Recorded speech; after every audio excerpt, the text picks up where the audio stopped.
Hello दोस्तों, नमस्कार। स्वागत एक बार फिर से आप सभी के अपने प्रिय चैनल पर। दोस्तों आपको बता दें जो अभी की सबसे बड़ी खबर आ रही है, जहां भारत की सीमाएं पूरी तरह से सुरक्षित हैं। सर्जिकल स्ट्राइक से आतंकियों की कमर टूट गई। जी हां, बताएंगे दोस्तों। राजनाथ सिंह ने बहुत बड़ा बयान दिया है पाकिस्तान और चीन को लेकर, क्या कहा है दोस्तों। साथ ही साथ बताएंगे जहां भारतीय नौसेना में जुड़ेंगे 11 गश्ती जहाज। रक्षा मंत्रालय ने किए 19,600 करोड़ रुपए के अनुबंध पर हस्ताक्षर। जी हाँ, साथ ही साथ बताएंगे जहां भारत में 20 करोड़ मुसलमानों का नरसंहार होने जा रहा। जी हां, पाकिस्तानी समर्थक अमेरिकी सांसद इल्हान उमर ने फिर एक बार दिया है जहरीला बयान। बताएंगे दोस्तों इस बार क्या कहा इन्होंने। और साथ ही साथ आपको बताएंगे जहां गैस सिलेंडर के सस्ता होने को लेकर बड़ी खबर आ रही है दोस्तों। तो हर तरह की जानकारी बताने वाले हैं, तो आराम से बने रहेगा वीडियो के अंत तक। और अभी खबरों में आगे बढ़ने से पहले हमेशा की तरह अपने भारत देश का जमकर समर्थन करते हैं और मानते हैं कि अपना भारत देश विश्व में नंबर 1 देश है। तो इस वीडियो को भी कर दीजिए लाइक, चैनल को कर दीजिए सब्सक्राइब, बेल आइकन दबाइए, साथ ही कमेंट बॉक्स में लिख दीजिएगा जय हिंद। जी हां, तो बात करते हैं पहली और सबसे बड़ी खबर की, जहां राजनाथ सिंह का बहुत बड़ा बयान। कहा भारत की सीमाएं पूरी तरह से सुरक्षित हैं। सर्जिकल स्ट्राइक से आतंकियों की कमर टूट चुकी है। जी हां, रक्षा मंत्री राजनाथ सिंह ने बृहस्पतिवार को कहा कि भारत की सीमाएं पूरी तरह से सुरक्षित हैं और भारत द्वारा किए गए सर्जिकल स्ट्राइक ने आतंकवादियों की कमर तोड़कर रख दी है। राजनाथ सिंह ने यहां आयोजित एक कॉन्क्लेव को संबोधित करते हुए कहा कि चीन के साथ गतिरोध हो या पाकिस्तान का कोई नापाक इरादा, भारतीय सशस्त्र बल उचित जवाब दे रहे हैं। उन्होंने कहा कि भारत ने आतंकवाद जैसे मुद्दों पर विश्व का नेतृत्व किया है और इस समस्या के सफाई के लिए समर्थन जुटाने में सफल रहा है। उन्होंने कहा कि हमारी सीमाएं पूरी तरह से सुरक्षित हैं, चाहे चीन के साथ गतिरोध हो या पाकिस्तान के नापाक इरादे। जरूरत पड़ने पर हमारे सशस्त्र बल उचित जवाब दे रहे हैं। उन्होंने कहा कि भारत ने आतंकवाद जैसे मुद्दों पर विश्व का नेतृत्व किया है और इस समस्या के सफाई के लिए समर्थन जुटाने में सफल रहा है। उन्होंने कहा कि हमारी सीमाएं पूरी तरह सुरक्षित हैं, चाहे चीन के साथ गतिरोध हो या पाकिस्तान के नापाक इरादे। जरूरत पड़ने पर हमारे सशस्त्र बल उचित जवाब दे रहे हैं। राजनाथ सिंह ने कहा कि आतंकवाद के खिलाफ सर्जिकल स्ट्राइक ने आतंकवादियों की कमर तोड़कर रख दिया है। विश्व को सख्त एवं स्पष्ट संदेश दिया गया है कि भारत के पास सामर्थ्य है और वो अपनी धरती पर यानी आतंकवाद के खिलाफ हमला कर सकता है और जरूरत पड़ने पर उनकी यानी विदेशी जमीन पर भी हमला कर सकता है। उन्होंने कहा कि यह सरकार की दृढ़ इच्छा शक्ति का परिणाम है। उन्होंने जोर देकर कहा कि जो देश आतंकवाद को एक औजार के रूप में इस्तेमाल करते हैं वे इस तथ्य से भली भांति वाकिफ हैं कि भारत कभी किसी को अनावश्यक रूप से नुकसान नहीं पहुंचाता है और न ही वो किसी को छोड़ता है जो उसकी एकता, अखंडता और संप्रभुता को चोट पहुंचाने की कोशिश करता है। जी हां, ऐसे में अगर आप भी दोस्तों अपने भारतीय सेनाओं का जमकर समर्थन करते हैं और भारतीय सेनाओं पर पूरा विश्वास रखते हैं दोस्तों, तो कमेंट में जय हिंद जय भारत लिखना मत भूलिएगा। साथ ही साथ बात करें एक और बड़ी खबर की, जहाँ भारतीय नौसेना में जुड़ेंगे 11 गश्ती जहाज। रक्षा मंत्रालय ने किए 19,600 करोड़ रुपए के अनुबंध पर हस्ताक्षर। बता दें रक्षा के क्षेत्र में आज का दिन देश के लिए अहम रहा। रक्षा मंत्रालय ने भारतीय नौसेना के लिए 11 गश्ती जहाजों और 6 अगली पीढ़ी के मिसाइल जहाजों के अधिग्रहण के लिए भारतीय शिपयार्ड के साथ 19,600 करोड़ रुपए के अनुबंध पर हस्ताक्षर किए। गोवा शिपयार्ड लिमिटेड यानी GSL और garden rich ship builders and engineers यानी GRSE कोलकाता के साथ कुल 9,781 करोड़ रुपए की लागत से 11 अगली पीढ़ी के गश्ती जहाजों के अधिग्रहण के लिए अनुबंध पर हस्ताक्षर किए गए हैं। केंद्र सरकार के आत्मनिर्भर भारत अभियान के तहत रक्षा सामग्री के उत्पादन से जुड़ी कंपनियों को बड़े क्रय आदेश मिले हैं। रक्षा मंत्रालय ने बुधवार को भारत इलेक्ट्रॉनिक्स लिमिटेड यानी BEL के साथ 2 सौदों और न्यू स्पेस इंडिया लिमिटेड के साथ 1 सौदे पर हस्ताक्षर किया है। तीनों सौदों करीब 5400 करोड़ रुपए की धनराशि के हैं। बहरहाल दोस्तों अपनी भारतीय नौसेनाओं को ऑल द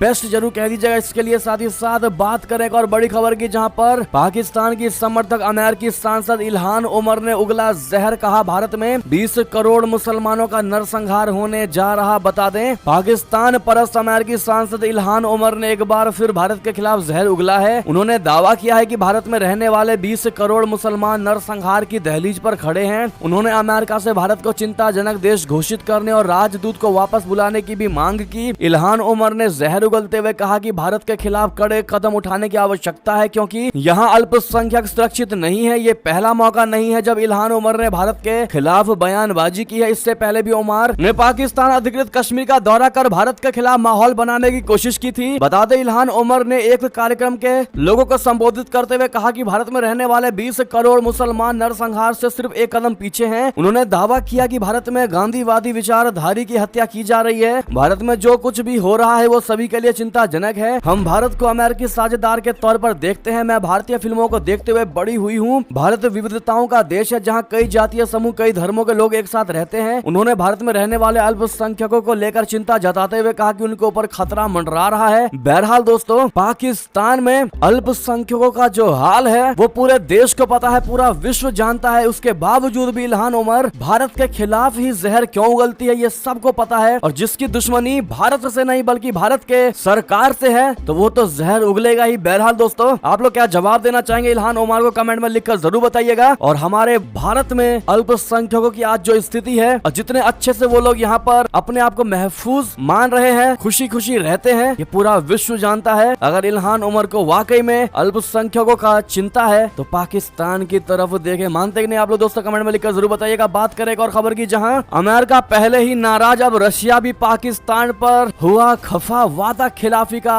लगा आरोप। बता दें, आर्थिक संकट से जूझ रहे पाकिस्तान की मुश्किलें कम होने का नाम नहीं ले रही है। पहले अमेरिका और अब रशिया भी उससे नाराज हो गया है। दरअसल रशिया से सस्ता तेल खरीदने की चाह रखने वाला पाकिस्तान अब खुद ही वादा खिलाफी पर उतर आया है। पाकिस्तान ने रूस से किफायती दरों पर कच्चा तेल खरीदने की कई बार गुजारिश की, जिसके बाद रशिया ने हामी भी भर दी थी। अब खबर दोस्तों ये आ रही है कि पाकिस्तान तेल खरीद को लेकर ढूल मूल रवैया अपना रहा है, जिससे रशिया नाराज हो गया है। एक्सप्रेस ट्रिब्यून की रिपोर्ट के अनुसार पाकिस्तान की ओर से धीमी प्रगति के कारण रशिया से कच्चे तेल के आयात की पाकिस्तान की योजना में बाधा उत्पन्न हुई है, जिससे मॉस्को निराश है। रिपोर्ट में सूत्रों के हवाले से बताया गया है कि रशिया ने पहले ही कच्चे तेल के आयात की पाकिस्तान की पहल पर शंका व्यक्त की थी। अब रशिया की शंका सच साबित होती दिखाई दे रही है। रशिया ने कहा है कि अगर पाकिस्तान सच में सस्ता तेल खरीदने को लेकर गंभीर है तो उसे पहले कच्चे तेल का एक कार्गो मंगाना चाहिए। दरअसल रशिया इसलिए भी निराश है कि पाकिस्तान ने कच्चे तेल की पहली खेप खरीदने के लिए भी कोई प्रतिक्रिया शुरू नहीं की है। पाकिस्तान ने वादा किया था कि वो एक नई स्पेशल पर्पज व्हीकल कंपनी स्थापित करेगा। चलते हैं दोस्त अगली खबर की तरफ, जहां मुंबई हमलों के साजिशकर्ताओं को अदा करनी होगी भारी कीमत। जी हां, भारत दौरे से पहले इजरायली पीएम के करीबी का बहुत बड़ा बयान। बता दें, भारत की अपनी पहली यात्रा से पहले इजरायली संसद नेसेट के अध्यक्ष अमीर मोहाना ने कहा है कि 2008 के घृणित मुंबई आतंकी हमले के षड्यंत्रकारियों से इसकी भारी कीमत वसूली जानी चाहिए। आतंकवाद के खिलाफ लड़ाई दोनों देशों के लिए साझा चिंता का विषय है। इजरायली प्रधानमंत्री बेंजामिन नेतन्याहू के करीबी ओहाना पिछले साल दिसंबर में कार्यभार ग्रहण करने के बाद अपनी पहली आधिकारिक विदेश यात्रा पर भारत जाएंगे। उनकी 4 दिवसीय यात्रा 31 मार्च को शुरू होगी। शीन बेट, जो इजरायल की आंतरिक सुरक्षा एजेंसी है, उसके पूर्व अधिकारी ओहाना ने आतंकवाद को साझा चिंता बताते हुए कहा है कि सभी प्रगतिशील देशों को एक साथ आने की आवश्यकता है ताकि इसका मुकाबला किया जा सके। ओहाना ने कहा कि भारत और इजरायल दोनों आतंकवाद की समस्या का सामना करते हैं और इसके खिलाफ संयुक्त लड़ाई है। ओहाना ने बताया कि हम सबको मुंबई में 2008 में हुई घृणित आतंकवादी हमला याद है, जिसमें 207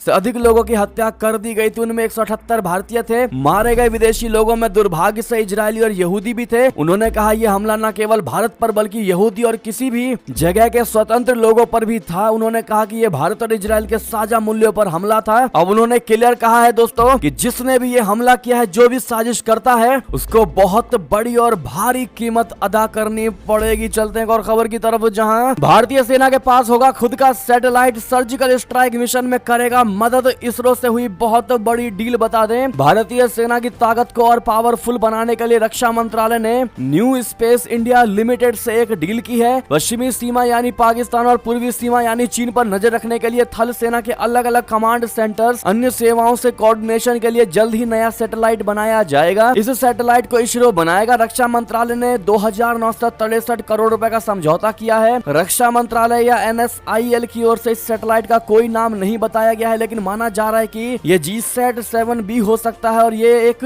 मिलिट्री सैटेलाइट है। ये करीब 5 टन वजन का पहला उपग्रह है। ये भारत की सबसे भारी सैटेलाइट हो सकता है। जी हाँ, GSAT-7B एक एडवांस्ड कम्युनिकेशन सैटेलाइट होगा जो भारतीय सेना को किसी भी मिशन की सटीक जानकारी देगा। साथ ही दुश्मन के हथियारों, बालाकोट एयर स्ट्राइक या सर्जिकल स्ट्राइक जैसे मिशनों को पूरा करने में मदद करेगा। ये एक जियो स्टेशनरी सैटेलाइट होगी। जी हाँ, रक्षा मंत्रालय के अनुसार 5 टन कैटेगरी में ये जियो स्टेशनरी सैटेलाइट अपनी तरह का पहला सैटेलाइट है। इसकी मदद से सैनिकों और स्ट्रक्चर के साथ साथ हथियार और हवाई प्लेटफार्म के लिए लाइन ऑफ विजन संचार से ऊपर कंट्रोल प्रदान करने के लिए इस संचार सुविधा का विकास किया जा रहा है। साथ ही साथ बड़ी खबर बता दे, जहां भारत की मदद से होगा श्रीलंका में उजाला। दोनों देश इस प्रोजेक्ट पर साथ करेंगे काम। एवं जी हाँ, श्रीलंका के साथ हर मुश्किल वक्त में खड़ा रहा भारत उसकी एक और सेक्टर में मदद करने जा रहा है। रिन्यूएबल एनर्जी को बढ़ावा देने के लिए भारत के साथ मिलकर श्रीलंका देश के पूर्वी बंदरगाह जिले त्रिकोमाली में संयुक्त रूप से 2 चरण में 135 मेगावाट और बिजली संयंत्र का निर्माण करेगा। श्रीलंका की कैबिनेट ने इस परियोजना के लिए मंजूरी दी है क्योंकि देश ने 2030 तक अपने बिजली की जरूरत का 70% रिन्यूएबल एनर्जी के स्रोतों से हासिल करने का लक्ष्य रखा है। इस सप्ताह हुई कैबिनेट की बैठक को लेकर जारी नोट में कहा गया है कि national thermal power corporation of India और सिलोन इलेक्ट्रिसिटी बोर्ड ने 2 चरणों में एक सौर बिजली परियोजना को संयुक्त रूप से लागू करने के संबंध में एक समझौता किया है। नोट में कहा गया है कि इस परियोजना के पहले चरण में कुल 4 करोड़ 25 लाख अमेरिकी डॉलर की लागत से 50 मेगावाट की सौर बिजली परियोजना को लागू किए जाने और 2 करोड़ 36 लाख अमेरिकी डॉलर के खर्च से संपूर्ण से कप्पल लूथेरे तक 40 किलोमीटर लंबी 220 किलोवाट प्रेशर लाइन के निर्माण की संभावना है। अब ऐसे में दोस्तों इसमें कहा गया है कि भारत सरकार ने तटीय पवन और जैव ईंधन सहित सौर एवं पवन ऊर्जा के उपयोग से बिजली उत्पादन परियोजनाओं के संचालन में मदद करके नवीकरणीय ऊर्जा के क्षेत्र में सहयोग को बढ़ावा देने एवं मजबूत करने में अपनी इच्छा जताई है। बहरहाल दोस्तों, जब श्रीलंका का अर्थव्यवस्था बिल्कुल डूब चुका था तब भारत ने उसकी मदद की और अब बिजली उत्पादन में भारत मदद कर रहा है और भारत की वजह से अब श्रीलंका देश उजाले में जिएगा। चलते हैं और खबर की तरफ, जहां जेलेंस्की ने दिया चीनी राष्ट्रपति को यूक्रेन आने का न्योता, कहा मैं जिनपिंग से मिलना चाहता हूं। बता दें यूक्रेन में जारी जंग का अंत कैसे होगा ये अभी तक तो पता नहीं है, लेकिन दोनों देश चर्चा के टेबल पर आना चाहते हैं। इसकी आहट मिलनी शुरू हो गई है। आपको बता दें कि चीन के राष्ट्रपति शी जिनपिंग पिछले दिनों रशिया की यात्रा पर थे, जहां उन्होंने यूक्रेन में जारी जंग को खत्म करने की वकालत की थी। जिनपिंग राष्ट्रपति पुतिन से मिले और दोनों देशों के राष्ट्रपतियों ने जंग को खत्म करने पर अपनी राय रखी थी। अब इसके बाद यूक्रेन के राष्ट्रपति वोलोडिमिर जेलेंस्की ने चीन के राष्ट्रपति को यूक्रेन आने का न्योता दिया है। जी हाँ, बात करें एक और बड़ी खबर की, जहां तुर्की से पाकिस्तान आने वाली फ्लाइट में सिर्फ एक यात्री क्या कंगाल हो चुके, देश में आने से डर रहे हैं पाकिस्तानी। बता दे पाकिस्तान की माली हालत इस समय इतनी बेहद खराब हो चुकी है कि अब विचित्र विचित्र खबरें आने लगी हैं। डॉलर्स का रिजर्व गिरता जा रहा है और इसका असर अब एयरलाइंस पर नजर आने लगा है। इस आर्थिक संकट की वजह से देश में आने वाली फ्लाइट्स भी पूरी तरह से खाली है। पाकिस्तान के शबाहत अली शाह ने एक फोटो ट्वीट किया है, जिसके बाद देश की स्थिति का अंदाजा लगाया जा सकता है। कुछ ही दिन पहले वार्निंग दे दी गई थी कि देश की स्थिति इतनी खराब है कि विदेशी एयरलाइंस को काफी संघर्षों का सामना करना पड़ सकता है। लगता है कि अब ये चेतावनी हकीकत में तब्दील हो गई है। शबाहत अली शाह पाकिस्तान के नेशनल इंफॉर्मेशन टेक्नोलॉजी बोर्ड के सीईओ और चेयरमैन है। उनकी एक फोटोग्राफ के बाद ट्विटर पर चर्चा शुरू हो गई है। अली शाह तुर्की के इस्तांबुल से पाकिस्तान की राजधानी इस्लामाबाद का सफर कर रहे थे, लेकिन जिस फ्लाइट से वो आ रहे थे वो पूरी तरह से खाली थी। अली शाह ने फोटो को ट्वीट करते हुए लिखा कि इस्तांबुल से इस्लामाबाद की खाली फ्लाइट, कैबिन में मैं सिर्फ अकेला बैठा हूँ। यही फ्लाइट 1 साल पहले तक फुल रहती थी और यहाँ तक कि वेट लिस्ट में भी जगह नहीं मिलती थी। आखिर अब क्या हुआ है? ऐसे में दोस्तों पैसेंजर फ्लाइट पूरी की पूरी खाली पड़ी है दोस्तों, मात्र एक बंदा उसमें सफर कर रहा है। अब आप समझ पा रहे होंगे कि पाकिस्तान की हालिया हालत क्या है, लेकिन उसके बावजूद भी पाकिस्तान के हुक्मरानों की आंख नहीं खुल रही है दोस्तों और उनके रुतबे अभी भी हाई लेवल पर है। ऐसे में आपकी जो भी निजी राय हो बताइएगा जरूर। लेकिन अब पाकिस्तान के सरकार की वो हालत है कि रस्सी जल चुकी है लेकिन बल अभी तक नहीं गया है। बात करें एक और खबर की, जहां ऑस्ट्रेलिया में भारतीयों संग हिंसा और तिरंगे का अपमान करना पड़ा भारी। 3 खालिस्तानी समर्थक समेत अभी तक 5 लोग हुए गिरफ्तार। जी हाँ, मेलबर्न में जनवरी के अंत में खालिस्तान समर्थकों और भारतीय प्रदर्शनकारियों के बीच हिंसक झड़प के सिलसिले में 3 लोगों को गिरफ्तार किया गया है। ऑस्ट्रेलियाई राज्य विक्टोरिया की पुलिस ने गुरुवार को यह जानकारी दी। विक्टोरिया पुलिस ने एक बयान में कहा कि Melbourne east neighbourhood policing team द्वारा 29 जनवरी को फेडरेशन स्क्वायर में एक कथित झगड़े के संबंध में गिरफ्तारियां की गई। ताजा गिरफ्तारी के साथ पुलिस ने इस घटना के संबंध में अब तक 5 संदिग्धों को हिरासत में लिया है। बयान में कहा गया है कि पुलिस 29 जनवरी को फेडरेशन स्क्वायर पर एक खालिस्तान जनमत संग्रह कार्यक्रम में उपस्थित थी, जब कथित तौर पर 2 झगड़े हुए और एक दोपहर 12:45 पर और दूसरा लगभग 4:30 बजे हुआ था। जी हाँ, साथ ही साथ आपको बता दें बड़ी खबर, जहां पर यूएई के राष्ट्रपति ने अपने बड़े बेटे को क्राउन प्रिंस बना दिया। जी हाँ, संयुक्त अरब अमीरात के राष्ट्रपति ने अपने बड़े बेटे को क्राउन प्रिंस बनाया है। खाड़ी देश की राजशाही में इसका मतलब है कि उन्हें विरासत सौंपना और सत्ता पर परिवार की पकड़ को बनाए रखना। जी हाँ, साथ ही साथ दोस्तों एक और खबर बता दे, जहां जो बाइडेन नेतन्याहू के बीच बुरी तरह हुई तू मैं अमेरिका को देनी पड़ गई सफाई। बता दे इजराइल में न्यायपालिका में सुधार प्रक्रिया को लेकर दो करीबी सहयोगी देश इजराइल और अमेरिका के बीच जमकर वार पलटवार हो रहा है। इजराइल के प्रधानमंत्री बेंजामिन नेतन्याहू ने अमेरिकी राष्ट्रपति जो बाइडेन के उस सुझाव को खारिज कर दिया जिसमें जो बाइडेन ने नेतन्याहू को विवादित न्यायिक सुधार प्रक्रिया से पीछे हटने और इस पर दोबारा विचार करने के लिए कहा था। नेतन्याहू ने जो बाइडेन पर पलटवार करते हुए कहा कि इजराइल एक संप्रभु देश है और अपना फैसला जनता की इच्छा से लेता है। इजराइल कोई भी फैसला विदेशी दबाव के आधार पर नहीं लेता है, चाहे वो एक करीबी दोस्त ही क्यों ना हो। दरअसल अमेरिका इजराइल का करीबी सहयोगी माना जाता है और इस विवादित न्यायिक सुधार प्रक्रिया कानून को लेकर इजराइल में जमकर बवाल हो रहा है। और इस कानून से जुड़े एक सवाल का जवाब देते हुए जो बाइडेन ने कहा था कि नेतन्याहू को इस विवादित न्यायिक सुधार कानून से पीछे हट जाना चाहिए। उन्होंने ये भी कहा था कि भारी विरोध के बीच नेतन्याहू इसे जारी नहीं रख सकते हैं। चलते हैं दोस्तों अगली खबर की तरफ, जहां पासपोर्ट इंडेक्स में भारत की रैंकिंग ने चौंका दिया, पहुंच गया पहले से नीचे। जी हां, पासपोर्ट इंडेक्स ने बुधवार को अपना नवीनतम अपडेट प्रकाशित किया जिसमें भारत का मोबिलिटी स्कोर बेहद कम हो गया है। भारत के स्कोर में इस साल सबसे बड़ी वैश्विक गिरावट देखी गई है और ये अब 70 हो गया है। साल 2022 में जहां 73 मोबिलिटी स्कोर के साथ भारत की रैंकिंग 138 पर थी, अब 2023 में ये 6 अंक फिसलकर 144वें स्थान पर पहुंच गया है। ये रैंकिंग पासपोर्ट इंडेक्स में नए फीचर टाइम शिफ्ट के जोड़े जाने के बाद जारी किया गया है। इस फीचर के जरिए विभिन्न देशों के पासपोर्ट को कई वर्षों के उनके ओवरऑल परफॉर्मेंस पर आंका जाता है। इसी कारण भारत की रैंकिंग महामारी से पहले जो थी अब उससे काफी गिर गई है। कहा गया है कि भारत की रैंकिंग में भारी गिरावट यूरोपीय संघ की नीति के कारण हुआ है। इस नीति के कारण 2023 में सर्बिया जैसे देशों में जाने वाले भारतीय नागरिकों के लिए अब वीजा की आवश्यकता पड़ रही है। ऐसे में दोस्तों बात करते हैं अगली खबर की, जहां दिल्ली छोड़ते हुए भावुक हुए पोलैंड के राजदूत, कहा भारत का खाना फिल्में हमेशा दिल में रहेंगी। भारत में पोलैंड के राजदूत एडम बुराकोवस्की अब दक्षिण अफ्रीका में अपनी नियुक्ति पर जा रहे हैं। दक्षिण अफ्रीका में वो अपनी नई पारी खेलने को तैयार हैं और जाने से पहले उन्होंने भारत की मीडिया से बात की। अपनी फेयरवेल स्पीच में एडम ने भारतीय संस्कृति और उसके साथ अपने जुड़ाव के बारे में खास तौर पर बात की। एडम अपना 5 साल का कार्यकाल पूरा करके जा रहे हैं। उनकी माने तो ये 5 साल उनके जीवन के सबसे महत्वपूर्ण समय में शामिल है। एडम ने हिंदी में भारत के बारे में अपने लगाव को बताया और उनका ये भाषण काफी वायरल हो रहा है। भारत में पोलैंड के पूर्व राजदूत एडम ने अपनी फेयरवेल स्पीच में कहा, मैं यहाँ दिल्ली में 5 साल 3 महीने और 20 दिन तक अपने परिवार के साथ रहा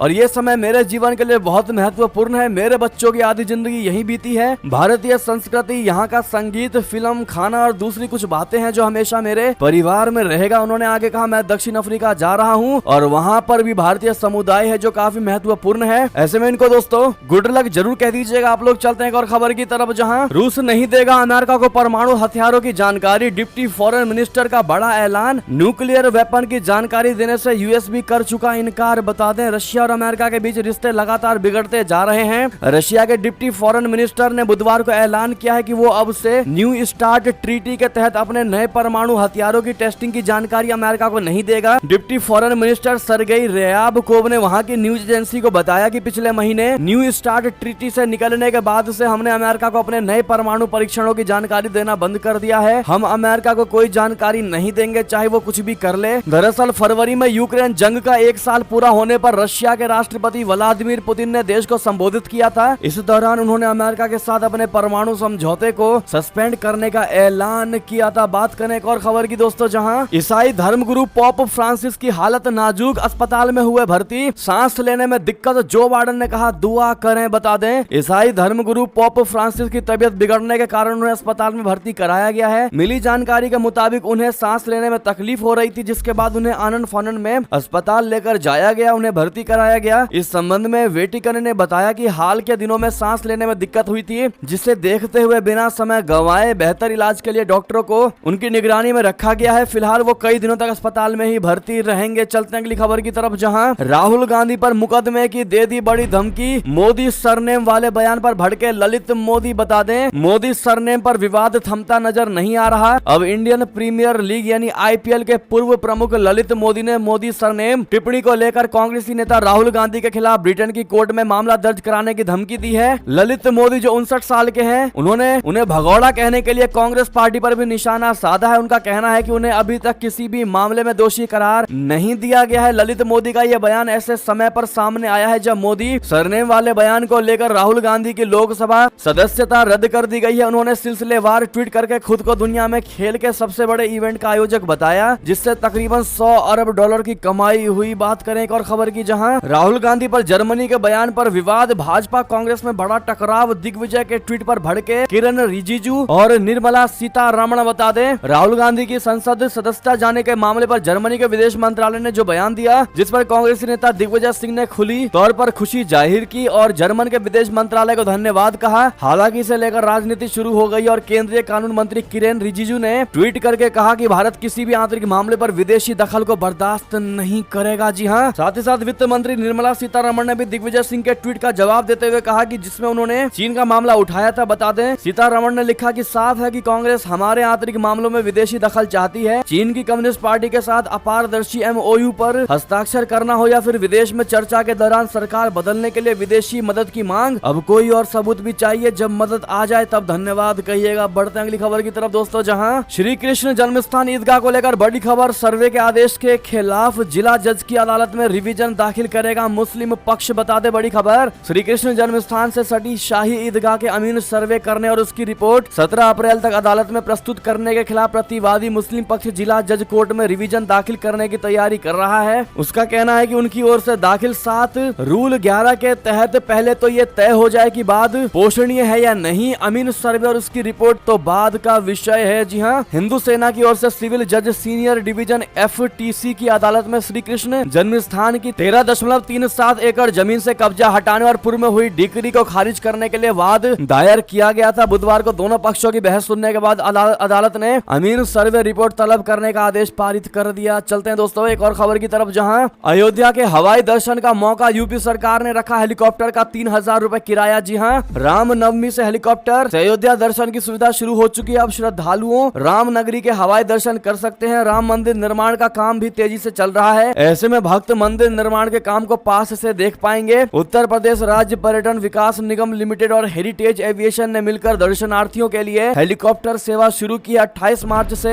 शुरू ये सुविधा 15 दिन तक चलने वाली है। जी हाँ, और इसका किराया प्रति व्यक्ति 3000 रुपए और 8 मिनट तक का सफर है। जी हाँ, साथ ही भव्य राम मंदिर निर्माण कार्य हनुमानगढ़ी, कनक भवन, राम की पेड़ी, छोटी छावनी, बड़ी छावनी, लक्ष्मण किला, सुग्रीव किला के दर्शन कर पाएंगे। बात करें एक और खबर की, लेकिन उससे पहले जय श्री राम कमेंट में जरूर लिखिएगा दोस्तों अपने श्री राम जी के मंदिर को लेकर। बात करें अंतिम खबर की, जहां 600 रुपए सस्ता हुआ रसोई गैस, 1 अप्रैल से कम होगा इसका दाम। जी हाँ दोस्तों, अगर आप भी राजस्थान से इस खबर को सुन रहे तो आपके लिए खुशी भरी खबर है। प्रदेश की गहलोत सरकार जनता को 1 अप्रैल से बड़ी सौगात देने वाली है। जी हाँ, सरकार ने हाल में ऐलान किया था कि प्रदेश की जनता को 1 अप्रैल से 500 रुपए में रसोई गैस दिया जाएगा। बता दें कि वर्तमान में रसोई गैस के दाम 1103 रुपए है और सरकार के ऐलान के बाद अब रसोई गैस का दाम 603 रुपए सस्ता हो जाएगा। ऐसे में ये थी अब तक की सारी बड़ी खबरें। आपको हमारी खबर कैसी लगी? आशा करता हूँ दोस्तों बहुत अच्छी लगी होगी। अगर थोड़ी भी अच्छी लगी है तो इस वीडियो को भी अपने भाई बंधुओं में व्हाट्सएप, फेसबुक, ट्विटर के जरिए पूरे भारत में शेयर करना बिल्कुल मत भूलिएगा। और अभी कर दीजिए इस वीडियो को लाइक, चैनल को कर दीजिए सब्सक्राइब, बेल आइकन दबाइए, साथ ही कमेंट बॉक्स में लिख दीजिएगा जय हिंद जय भारत। तो मिलते हैं आपसे अगली बड़ी खबर में, तब तक आप सभी का बहुत बहुत धन्यवाद। साथ देने के लिए, साथ बने रहने के लिए। जय हिंद जय भारत।